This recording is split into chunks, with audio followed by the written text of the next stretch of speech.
మనుషులు పాపం మీద పాపం చేస్తూ దేవుని సన్నిధికి వచ్చి మొర్రపెట్టుకుంటాం. ప్రభువా, నేను అనేకమైన పాపాలు చేశాను, నేరాలు చేశాను, నన్ను క్షమించు.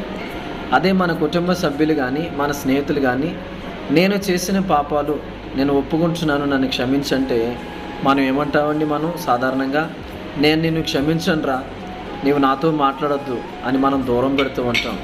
మరి అదేవిధంగా దేవుడు కూడా మన ప్రార్థనను విని మనం దూరం పెడితే మనం ఎంతగా తలడిల్లిపోతామో కదా.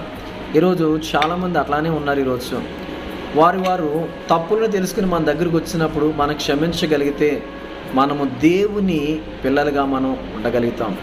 దేవుడు ఏం చేశాడో తెలుసా? తన శత్రువులను క్షమించాడు, ఆయనకు సిలువేసిన వారిని క్షమించాడు, ఆయనకు బల్లంతో పొడిచిన వారిని క్షమించాడు, చేతుల్లో మేకలు కొట్టిన వారిని క్షమించాడు. మరి రోజు మనకు చేసిన గాయాల నుంచి వారిని మనం క్షమిస్తేనే కదా నిజమైన దేవుని పిల్లలుగా